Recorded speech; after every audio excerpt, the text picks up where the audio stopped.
Assalamualaikum bosku, welcome to my channel. Sebelum menonton jangan lupa subscribe, nyalakan dulu loncengnya, dan jangan lupa like dan komen. Dan jangan lupa ambil posisi rebahan kalian. Untuk kalian selamat menyaksikan. Meskipun ada beberapa liku-liku selama periode ini, tujuan tempur Long Hao Shen akhirnya tercapai.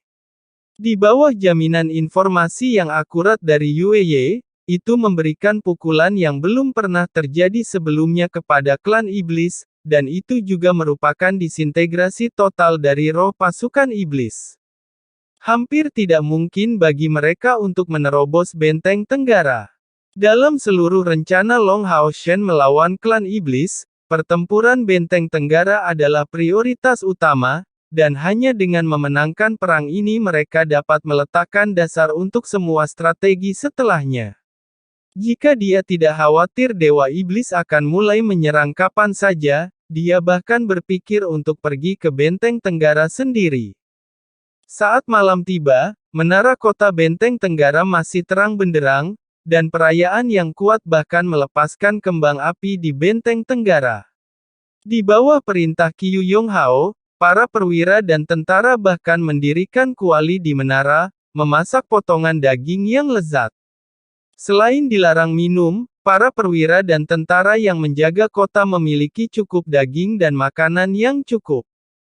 Ya, setelah kemenangan yang belum pernah terjadi sebelumnya, bagaimana mungkin mereka tidak memberi penghargaan kepada angkatan bersenjata? Adapun klan iblis, itu jauh lebih menyedihkan. Dengan serangan jarak jauh yang terus-menerus dalam perang ini, kekuatan utama ras iblis ganas hampir musnah. Keempat dewa iblis masih berjuang untuk pilar iblis Samigina. Meskipun 300.000 pasukan yang tersisa cukup besar, mereka kelelahan hingga ekstrim. Lebih penting lagi, untuk melakukan perjalanan dengan kecepatan penuh, ditambah dengan keyakinan mutlak Samigina bahwa dia dapat masuk ke benteng Tenggara dalam waktu sesingkat mungkin, tentara iblis membawa persediaan yang sangat terbatas. Melihat bahwa itu telah memasuki fase pertempuran jangka panjang, lebih dari ribuan iblis harus dengan hati-hati mendistribusikan yang terbatas biji-bijian militer setelah konsultasi. Sambil mengirim orang untuk melapor kepada Kaisar Dewa Iblis dengan cepat, mereka juga mengirim orang kembali ke Provinsi Tengah untuk mengumpulkan persediaan. Dan proses ini akan memakan waktu setidaknya setengah bulan atau sebulan penuh. Namun, mereka hanya bisa membawa makanan militer yang cukup paling lama 10 hari. Jadi, mereka harus hidup hemat. Oleh karena itu, bahkan jika pasukan iblis lelah sampai mati, setelah menyelesaikan mendirikan kamp, setiap iblis hanya makan setara dengan semangkuk bubur dan roti kukus, tidak ada daging atau bahkan kaldu. Baru saja mengalami perang yang begitu hebat, moral mereka sangat rendah dan tidak cukup untuk makan. Kemarahan semua kelompok para iblis bisa dibayangkan. Namun, pemberontakan tidak akan terjadi, lagi pula, ada lebih dari selusin iblis yang ditekan di sini, ditambah dengan pasukan iblis yang terlalu lelah. Oleh karena itu, setelah makan makanan yang bahkan tidak setengah kenyang, sebagian besar iblis langsung tertidur di kamp. Bahkan ada beberapa iblis yang bahkan tidak memiliki tenda dan baru saja tertidur di hutan belantara. Untungnya, ini adalah benteng Tenggara, bukan benteng pengusir naga, jika tidak, cuaca saja dapat menyebabkan kematian pasukan iblis yang cepat. Strategi Kaisar Dewa Iblis sebenarnya benar dan efektif. Kekuatan elit terkuat terkonsentrasi pada benteng pengusir naga, tetapi hanya dalam jumlah kecil. Dengan kekuatan semua langkah ke-8 ke atas, lingkungan tidak akan berdampak pada mereka sama sekali. Long Hao Shen tentu saja menarik iblis terkuat seperti Kaisar Dewa Iblis, Dewa Iblis Bulan, dan Dewa Iblis Bintang di sana. Namun, demikian pula, Kaisar Dewa Iblis juga percaya bahwa dia umumnya telah menarik manusia langkah 9 yang kuat ke benteng pengusir naga. Dia tidak terburu-buru untuk melancarkan serangan, dan salah satu tujuannya adalah memberi Long Hao Shen waktu untuk memobilisasi umat manusia langkah 9. Kaisar Dewa Iblis benar-benar percaya diri.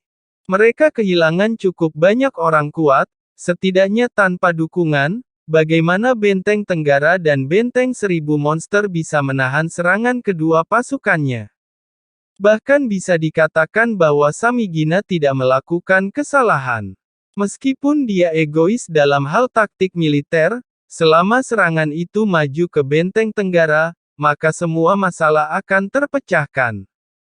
Apakah itu Kaisar Dewa Iblis atau Dewa Iblis? Kesalahan terbesar mereka adalah memperkirakan manusia sesuai dengan kekuatan aslinya sepenuhnya. Tetapi mereka mengabaikan arti sebenarnya dari manusia. Dan mereka juga tidak tahu tentang kemunculan pahlawan abadi. Dalam arti tertentu, ini tidak dapat dianggap sebagai sesuatu yang salah, lagi pula, siapa yang bisa memprediksi situasi ini? Tetapi karena ini, itu benar-benar mengubah situasi perang. Keuntungan absolut dari klan iblis mulai menurun secara bertahap.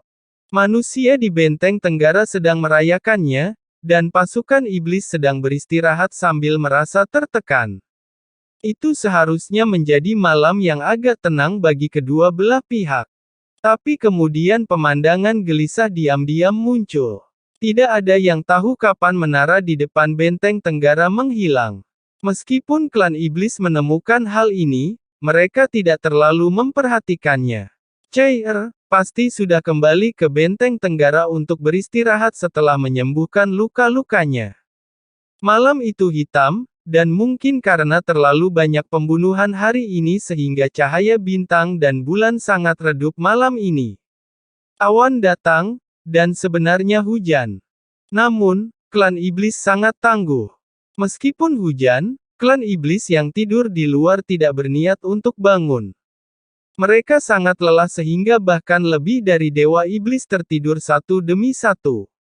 Perang besar baru saja berakhir, dan meskipun mereka sangat tertekan, mereka tidak mengharapkan manusia melakukan apapun dari Benteng Tenggara. Larut malam, hujan menjadi semakin deras, dan iblis serigala yang tidur di daerah dataran yang relatif rendah dibangunkan oleh hujan. Memanjat, iblis serigala tinggi bermata suram melihat ke langit dan memarahi dalam hatinya, berpikir bahwa bahkan dewa bertindak melawan mereka saat hujan turun di malam hari.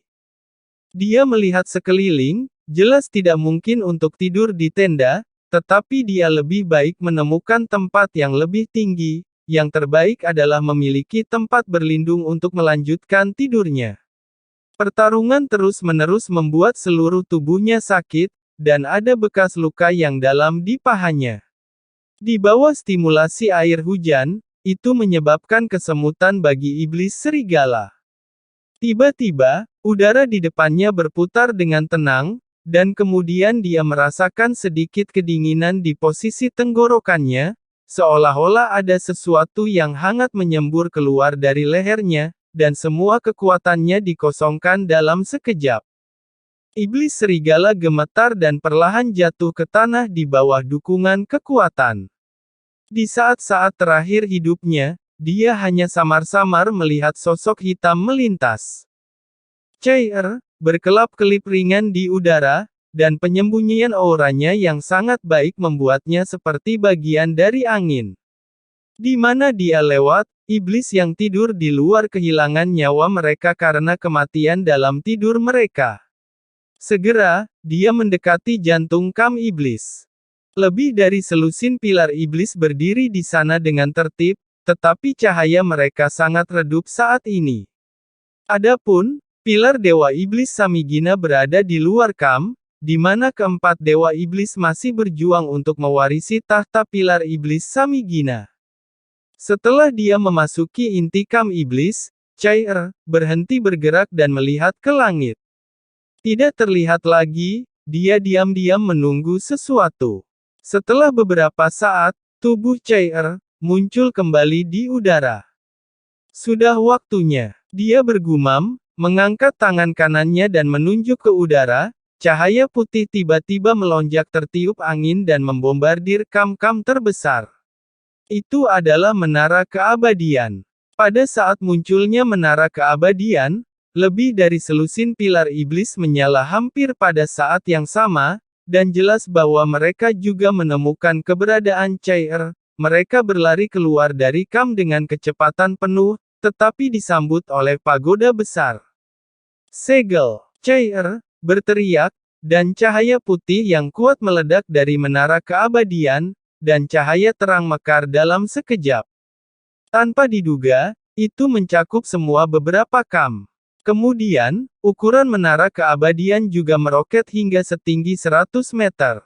Itu kemudian jatuh seketika, dan tiba-tiba menyelimuti semua, sebelum jatuh ke tanah. Kam tempat iblis tinggal dikelilingi oleh pilar iblis, dan ketika menara keabadian diluncurkan, itu mengebor celah antara pilar iblis. Jadi itu segera ditemukan oleh para dewa iblis, tetapi para dewa iblis ini tidak pernah berpikir bahwa menara keabadian tidak akan menyerang mereka, melainkan mengepung mereka langsung di dalamnya. Ini adalah penggunaan luar biasa lainnya dari menara keabadian. Itu disebut represi.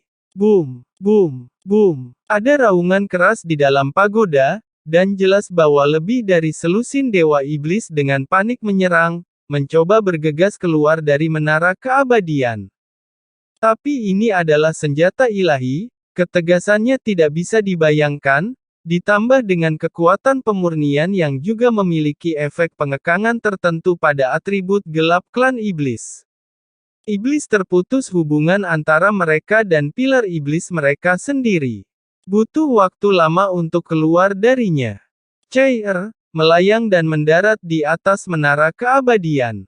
Memegang sabit kematian di tangan kanannya, dia mengeluarkan cahaya putih di udara. Pada saat yang sama, dia duduk dengan lutut bersilang di atas menara, menanamkan domain pemurniannya yang kuat ke dalam menara keabadian. Cahaya putih di langit adalah sinyalnya, mengacu pada 1/4 jam. Menara keabadian menekan dewa iblis ini, yang bisa bertahan 1/4 jam. Sementara cahaya pemurnian menara keabadian bersinar, pada saat yang sama, ke arah yang berbeda dari kam iblis, cahaya dan bayangan menyala satu per satu. Kuil prajurit memiliki total 21 orang kuat dari langkah ke-9, ditambah semua 12 pahlawan abadi, muncul ke arah yang berbeda dari kam iblis.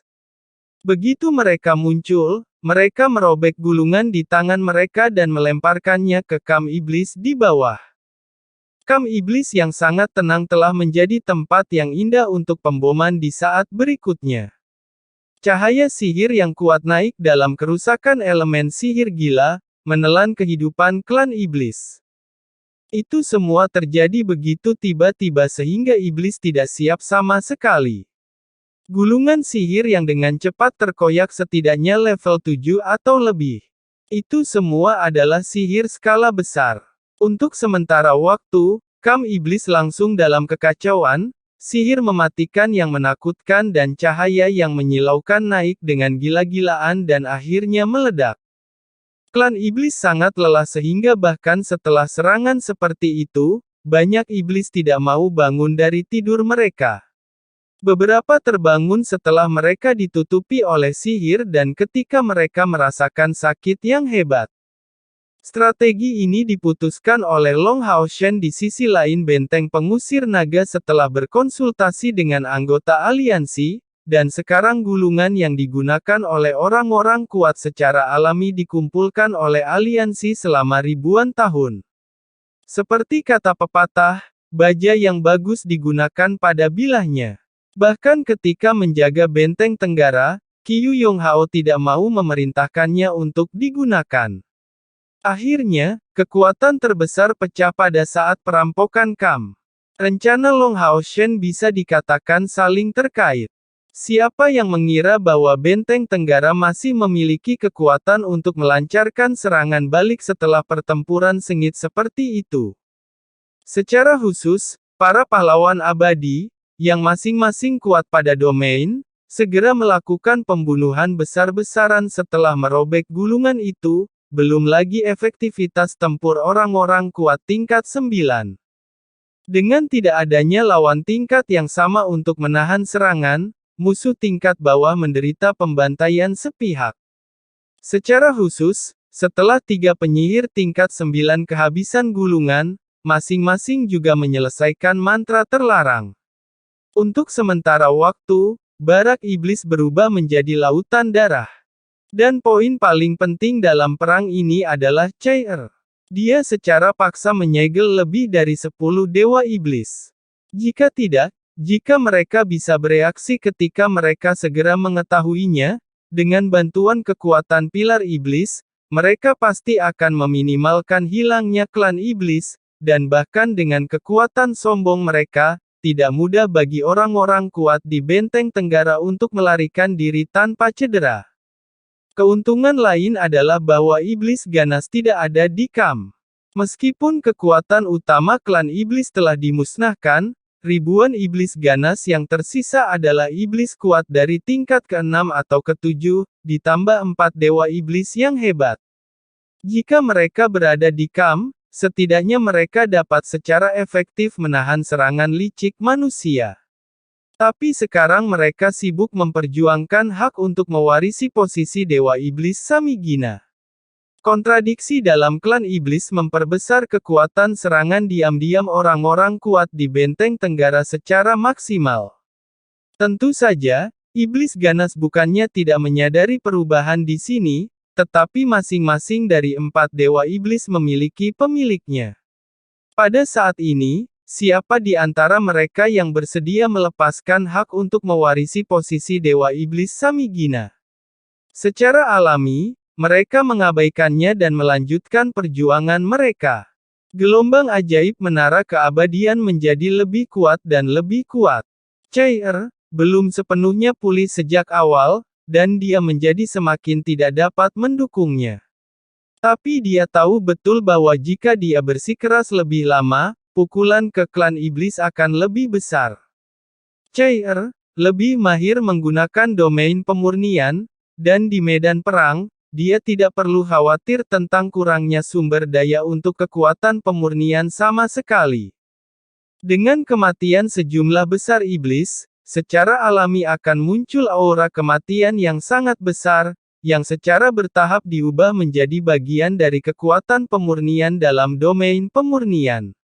Dengan ini, Chair akan dapat menstabilkan segel menara keabadian, atau jika tidak, dia mungkin tidak dapat bertahan selama 1 menit lagi. Bagaimanapun, itu adalah serangan gabungan lebih dari selusin dewa iblis. Lebih dari 30 orang kuat tingkat 9 tidak ragu untuk menyerang. Mereka membunuh iblis dengan gila-gilaan. Di antara mereka, beberapa orang kuat secara langsung menghancurkan lumbung klan iblis, membuat persediaan logistik yang sudah buruk menjadi lebih buruk. Chair tahu bahwa senjata ilahi ini telah mencapai batasnya, dan jika terus berlanjut, bahkan jika dia bisa bertahan, menara keabadian mungkin akan dihancurkan. Senjata ilahi ini adalah satu-satunya peringatan yang tersisa baginya oleh Yi Lai Kexi. Dia mengangkat sabit kematiannya tinggi-tinggi dan lingkaran cahaya putih menyebar. Pada saat yang sama, sayap roh di belakang Chair mengepak, terbang seperti kilat ke kejauhan. Setelah bertahan selama beberapa detik, menara keabadian berubah menjadi pita yang mengejar Chair. Ketika Chair mengeluarkan cahaya putih, sekelompok manusia yang kuat juga berhenti satu demi satu, dengan cepat melarikan diri, dan kembali ke benteng tenggara. Lebih dari 10 sosok bergegas keluar pada saat yang sama, tetapi kemunculan 10 dewa iblis ini saat ini benar-benar memalukan.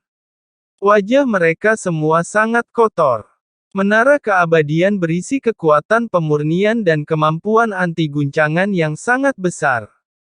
Sementara mereka menyerang dengan seluruh kekuatan mereka, elemen yang terlalu padat di menara keabadian juga berdampak besar pada mereka. Setelah berjuang untuk waktu yang lama, mereka semua bingung setelah keluar dari menara.